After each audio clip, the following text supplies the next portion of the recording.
Hello my dear friends, कैसे हैं आप सब। काम ऐसा करो कि पहचान बन जाए। काम ऐसा करो कि पहचान बन जाए। हर कदम में ऐसा चलो कि निशान बन जाए। यहाँ जिंदगी तो हर कोई काट लेता है। यहाँ जिंदगी तो हर कोई काट लेता है। जिंदगी ऐसे जियो कि मिसाल बन जाए। तो चलिए इस क्वेश्चन को ट्राई करते हैं। A ball is release from a height h. Suppose h height से दिस इज हाइट एज, ठीक है, ये एज हाइट है। Clear. A ball is released. This is a ball. Now ball is released. Ball released मतलब क्या है? Ball is मतलब ball is drop मतलब initial velocity is equal to 0. Clear है? मतलब ये बॉल है, इसको मैं रिलीज किया, बस खत्म। तो रिलीज मतलब initial velocity is equal to 0. Ball released. If T1 T2 be the time required to complete first half. First half मतलब यहाँ से अगर यहाँ तक h/2 है, यहाँ से यहाँ तक कितना होगा h/2, ठीक है। वो बोला कि h/2 डिस्टेंस को कवर कर रहा है t1 टाइम में, नेक्स्ट h/2 डिस्टेंस कवर कर रहा है t2 टाइम में। समझ गया क्वेश्चन समझ में आया। समझ में आया कि क्वेश्चन में बोला है कि ये बॉल है, बॉल को ड्रॉप कर रहा है। बॉल को ड्रॉप कर रहा है मतलब इनिशियल वेलोसिटी 0 है। जब वो आधा दूर आ गया, वो लिया है t1 टाइम, फिर आधा से जब इतना लास्ट आधा आया तो ले रहा है t2 टाइम। वो बोला कि t1 t2 के साथ क्या रिलेशन है। इन चार ऑप्शन है, इन चारों में से क्या होगा। सर इसको कैसे करेंगे, देखो पहले बॉल रिलीज हुआ तो पहले मैं इतना तक ले रहा हूं, इतना तक के लिए मोशन का इक्वेशन लिख रहा हूं। तो हमें पता है sir S is equal to ut plus half at square, ये पता है हमें, ठीक है।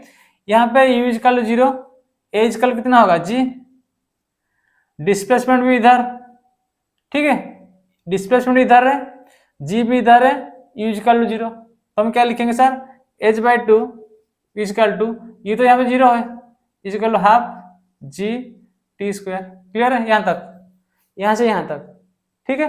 ये इक्वेशन है, इक्वेशन 1। फिर क्या मैं बोला यहाँ से यहाँ तक फुल के लिए इक्वेशन लिखूंगा। तो फुल के लिए इक्वेशन लिखूंगा तो सर एस इजकल मतलब ये फुल है, फुल कितना एच है, H is equal to u t तो 0 है, is equal to half a t square. तो टी स्क्वायर मतलब टोटल टाइम लेना है, टोटल टाइम लेना है तो t1 प्लस t2 का होल स्क्वायर। देखिए तो पहले में t1 था, पहले जब टाइम लिया था h/2 is equal S is equal ut 0 हो गया plus half at square half g t square मतलब इतना t1 है, टाइम t1 है। फर्स्ट हाफ के लिए इतना लिया था t1 स्क्वायर। सेकेंड इक्वेशन के लिए यहाँ से यहाँ फुल तक लिया, फुल मतलब टाइम कितना हुआ t1 प्लस t2 और कितना डिस्टेंस गया h इजकल हाफ है t1 प्लस t2। हमें बस रिलेशन चाहिए t1 t2 के लिए, हमें h को उड़ाना है, ये g को उड़ाना है, ये मतलब g, ये मतलब g, ठीक है।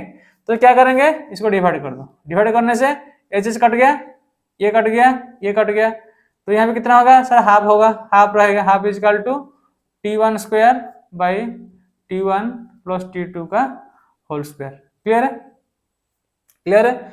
अगर इसको मैं स्क्वायर रूट कर दिया, इसको भी स्क्वायर रूट कर दिया, मतलब t1 t2 हमें चाहिए, तो ये कितना हो जाएगा 1/√2 is equal to t1 by t1 plus t2। Clear है, बात खत्म। इट इम्प्लाइज क्रॉस मल्टीप्लाई कर दो t1 plus t2 is equal to √2 t1, it implies वो उधर चला जाएगा तो t2 is equal to √2 t1 minus t1 है, तो t1 कॉमन लाने से कितना होगा √2 माइनस 1, ठीक है। तो हमारा रिलेशन क्या है सर, रिलेशन है t2 is equal to t1 into √2 minus 1। तो t2 इजकल टू कौन सा है, t2 is equal to t1 √2 minus 1, option D is correct. Clear है। बॉल को ड्रॉप कर रहे हो, ball is dropped, ball is drop मतलब इनिशियल वेलोसिटी 0। जब h/2 आया, इसके लिए हम इक्वेशन मोशन लिखेंगे s is equal to ut plus half at square. तो h/2 is equal to half gt square, क्यों u इजकल टू 0 है, ठीक है।